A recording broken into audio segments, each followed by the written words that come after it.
राजा विक्रमादित्य का शिकार खेलने का बहुत शौक था, जैसे कि प्राचीन भारतीय राजाओं में होता था। एक दिन वे शिकार की तलाश में वन की ओर गए। वन में प्रवेश करते ही उनकी दृष्टि एक तेज हिरण पर पड़ी।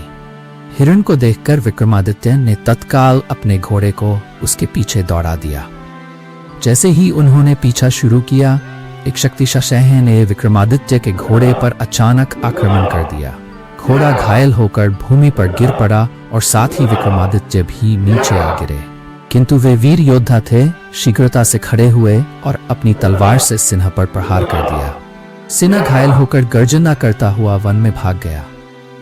राजा विक्रमादित्य ने उसका पीछा किया, लेकिन घायल सिन्हा शीघ्र ही उनकी दृष्टि से ओझल हो गया। अब विक्रमादित्य अपने घायल घोड़े के पास लौटे।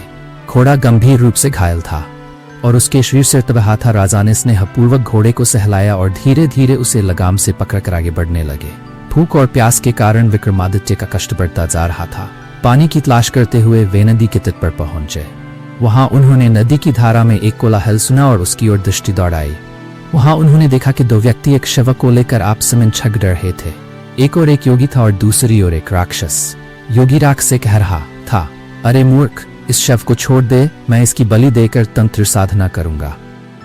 राक्षस क्रोधित स्वर में बोला, मैंने इसे पहले देखा है और यह अब मेरा है। मैं इसे खाकर अपनी भूख शांत करूंगा। उन दोनों का ये विवाद देख राजा विक्रमादित्य के मन में कौतूहल उत्पन्न हुआ। वे उनके पास गए और बोले, तुम दोनों इस शव के लिए आपस में क्यों झगड़ रहे हो? योगी ने विनम्रता पूर्वक उत्तर दिया, महाराज, आप तेजस्वी प्रतीत होते हैं, कृपा करके हमारे इस विवाद का निपटारा कीजिए। विक्रमादित्य बोले, ठीक है, मैं तुम्हारे विवाद का समाधान करूंगा। पहले मुझे बताओ कि तुम दोनों के बीच विवाद किस बात का है। दोनों ने अपनी अपनी आवश्यकताओं को विक्रमादित्य को बता दिया।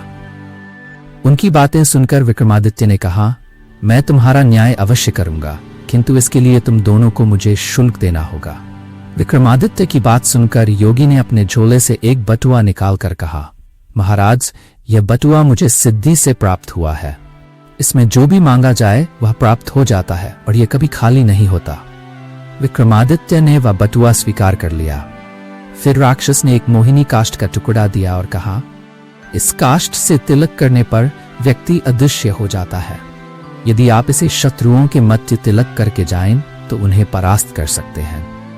विक्रमादित्य ने दोनों वस्तुएं अपने पास रख लीं और राक्षस से कहा, तुम दोनों व्यर्थ ही झगड़ रहे हो। योगी के लिए यह शव तंत्र साधना हेतु आवश्यक है।